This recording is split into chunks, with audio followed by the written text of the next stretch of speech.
I am beating every N64 game, and I mean all of them. The twist is, the next game I play is randomly selected, so I have no clue what's coming next. This is the journey to beating every N64 game. Game number 220, Dark Rift. Released in 1997, this game was developed by Kronos Digital Entertainment and published by Vic Tokai. Okay, actually, I have literally no clue what this game is. I thought for sure I had made note of every game that was in the selection at this point, but nope, never saw the name Dark Rift. At least not from what I can remember. Apparently it's a fighting game? Well, that's all I've got to go on. No idea what I'm about to experience. Let's get into it. When you boot the game up, it tells you the storyline. A long time ago, there was a routine mission charting planets. The Hyperion Empire discovered an artifact lodged in an unusual spatial tear. When they removed the core prime element, the gap exploded with such force that it sent shockwaves throughout the entire galaxy. All planets were reduced to smithereens and now revolved around what is now known as the Dark Rift. Oh my god, they said the name of the game. There's a bit more detail about the storyline in the manual. It really seems these people should have made an RPG with this much plot. The main single player mode seemed to be the tournament, so that's what we'll be doing to beat this game.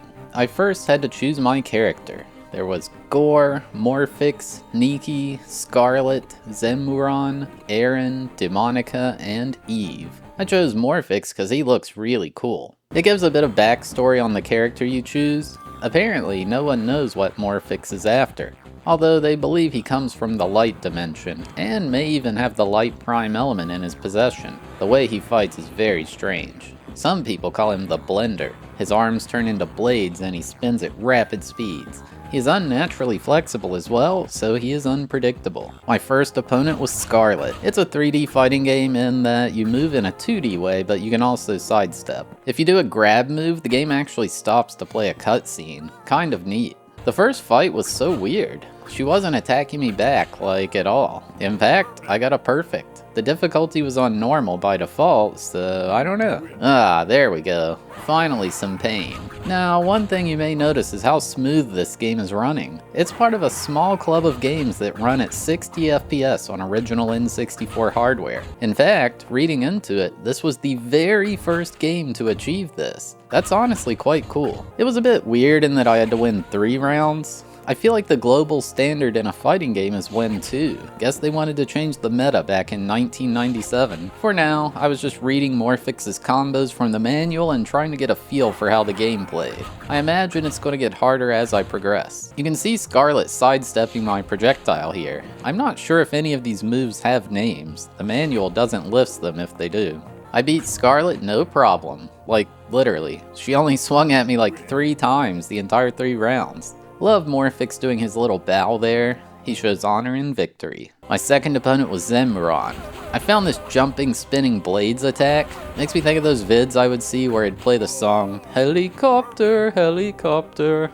Still, he wasn't hitting me much. He did block my attack and do some counterattacking for once. He's got some kind of blade or a cane, I think. Still not much happening. Hopefully this will be an easy game to beat. Zenon was toast. Now I was against Gore. He's kinda like a big purple ogre with a big old spiky club. The CPU is definitely getting smarter now though. He even grabbed me. Gave me a big old hug. Honestly, that's kind of him. At least we're getting to see some of their moves now. Although, I'm a bit scared at how quickly they're ramping up. Oh shoot, he's blasting me now. I'm actually losing. He was blocking now too.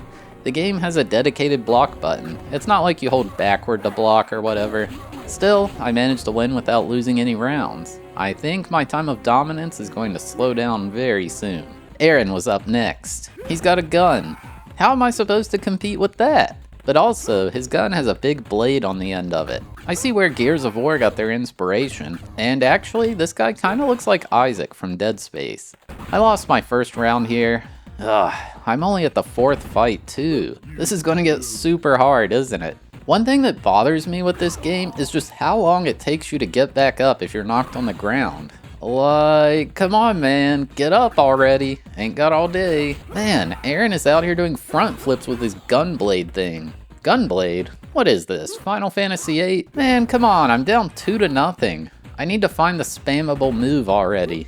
With a stomp to the face while I was down, that was it. Aaron had won. Unbelievable, man. Thankfully, you can just continue from the match you were on with no penalty. Although, it only gives you 5 seconds, so better pay attention. I'll take this time to talk about the graphics and audio. The graphics, I mean, the characters themselves look nice, but that's about it. I actually really like the way Morphix has like a flowing body or whatever you want to call it.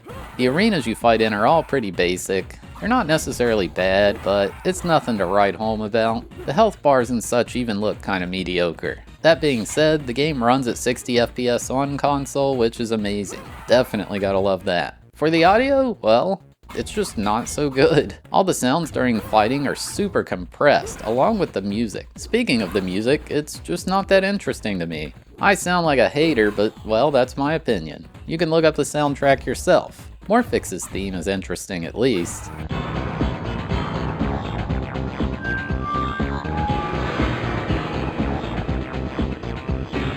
Oh my god, Aaron impaled me, and then shot me on top of it. I'm screwed, dude. It's kinda wild how much damage his projectile attack does compared to mine. That's like 20% of my health. The manual didn't mention anything about character stats, but I think Morphix has low defense. Yeah, game, you don't need to remind me that this guy's beaten me 3 times in a row. I'm well aware that I'm getting my butt kicked. Okay, I almost had him there. This is getting closer. I really needed to focus on blocking. It negates 100% of all damage in this game. Not only that, but this game tends to kind of stun lock you anytime you do an action. So if I block his attacks, in theory, I can get some free damage off right after. Okay, this was an absolute scam. Like seriously, our health bars are clearly identical. But nope, it declares him the winner. Even the officiating crew were against me. Finally, I won my first round against him. It was a technicality because time ran out, but still, I was winning. So what changed? I realized I have this vertical slash attack. He would be crouch blocking and none of my other attacks would hit. This one though, was the answer to that. The other thing to help was attacking while he's on the ground. Since he's there for like 5 hours, may as well jump and stomp him. Can you tell I'm not that good at fighting games? The jump stomp is a bit janky though. It's really hard to make it hit him. Most of the time I'd just jump past him. Well, I'm winning and I'm way too scared to try to finish him off. May as well just run away, right? Okay, so like, I've seen people throw away wins before, and that was certainly one of them. I can't believe this. Oh my god, it's tied up 2-2. I am trembling with nerves. This is only the 4th fight, by the way. Finally though, with some serious perseverance, I was able to take down Aaron. Okay, I make it sound like this Herculean endeavor, but really it only took 7 matches. It just feels so long since it's best of 5. Now I've got to fight against Nikki. Am I even going to have a chance after that last fiasco? She had some seriously long combos. Or she can do this like handspring thing to kick me in the face. Did she used to be a cheerleader? Yeah, I think we all saw that one coming. I've got to get good and fast. Yeah, okay, so she knows some magic. Okay, this is just a bit overkill. Why did you feel the need to do a flip over my head? Just rub it in, why don't you? Okay, so I lost 3-0. I mean, I have infinite continues, so I'll win eventually? There was some potential cheese here. If I got really far away and timed my projectile attack, I could bait her into doing a slide in which she wasn't able to block. Was it good? Not really, but it was certainly a thing that existed. But here was some actual cheese. Or more a strat? I don't know. Basically, I noticed the AI would allow me to attack twice, then it would start blocking. If I kept attacking, I'd be stun locked because you can't really do any actions for so many frames after attacking. So, I'd do 2 attacks, immediately block until they attack, then counter after it during their stun lock. Was it fun? Not exactly. Kinda tedious even. But, was I winning with it? Absolutely. Took a round off Nikki way faster than Aaron. And it stayed working. It wasn't perfect, but I took the lead 2-0 on Nikki. Only one more to go. Get wrecked. You can't handle the 1-2 swipe. Now I'm up against Eve. Looks like they've got a plastic Empire lightsaber they got from a Spirit Halloween store. Well, whatever it is, it hurts. It was here that I improved the 2-hit strat even further. I didn't even have to wait for them to attack. they would unblock after about 72 frames or 1.2 seconds. So if I let go of my block a couple frames before they did, it was a free opportunity to attack. I'm basically having to reverse engineer this AI to win, but like, it works. And with this newfound strat, I took down Eve on the very first try. Over the moon right now. Maybe this won't be so bad. Demonica is the next opponent. Wonder if they like to play the harmonica. As the name may suggest, they are a demon and move fast while swiping with claws. I think those are supposed to be hooves, but they kinda look like high heels. If I didn't keep the infinite stun lock going, then I would get obliterated by a huge combo. This thing should be in Killer Instinct. You're in the wrong game, buddy. Got me in the full mount like it's a UFC match. Demonica even has a teleport.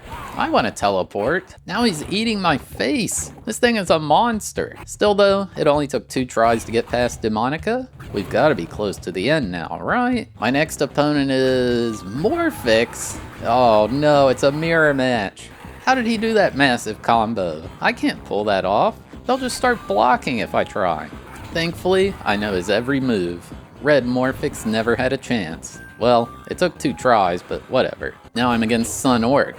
He's kicking like he's Duke Nukem out of ammo. What is this guy doing? He's out of control. Someone needs to stop him. I guess it's gotta be Morphix, huh? It was here that I improved my strat even further. I don't even need to block. After hitting them twice, they will always hold block for 72 frames, even if I'm standing there unguarded. So this made it a lot easier to time the attack when they let the guard down. His grab just impales your face, then shoots you. I feel like that should be a one-hit KO. Now he's shooting cannonballs like he's a red launcher in Mario Maker. Regardless, I beat him on the very first try with this improved cheese strat. It's the final boss, Demetron.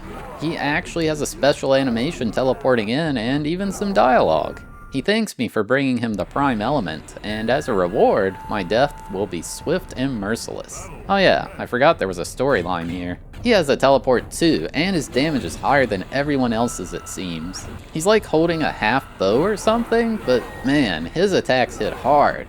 Love how he just body slams onto you when you're stuck on the ground for 10 years. One mistake in the cheese strat and he would take a quarter of my health. It was hard to even get the cheese started because he'd just teleport and body slam all over the place. Super chaotic fight.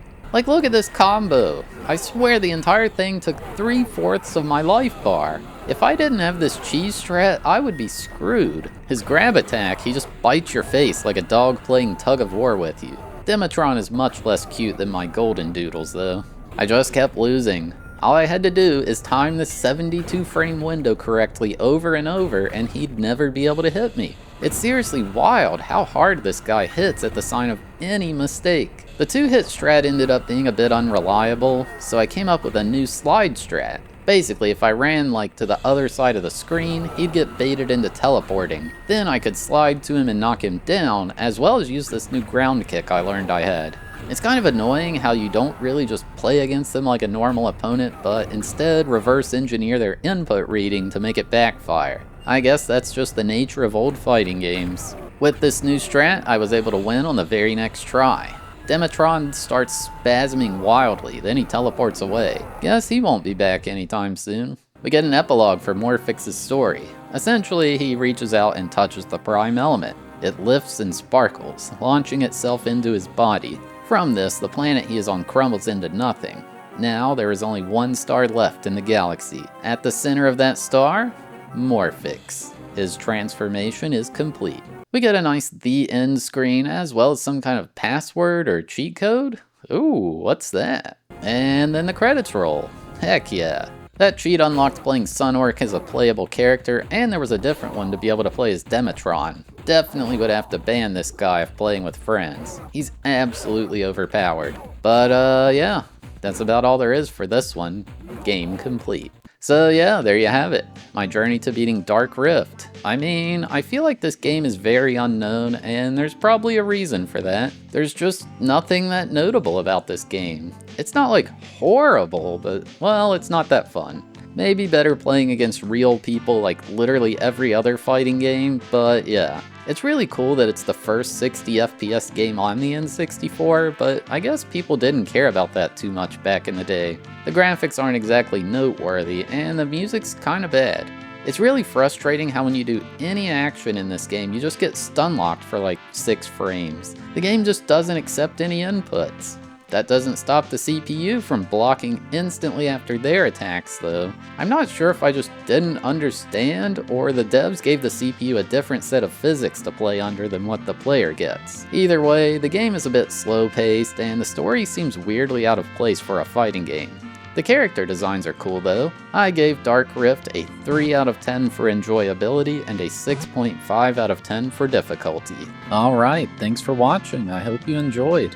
We had a randomized marble race to determine which game was next, so here's how that played out. Or skip to the timestamp on screen to skip straight to the game selection. Alright, we'll do a random track convergence. 171 games left on the list. We got Heiwa Pachinko World 64, Armorines Project Swarm, maybe even Jikyo Powerful Pro Yakyu 2001.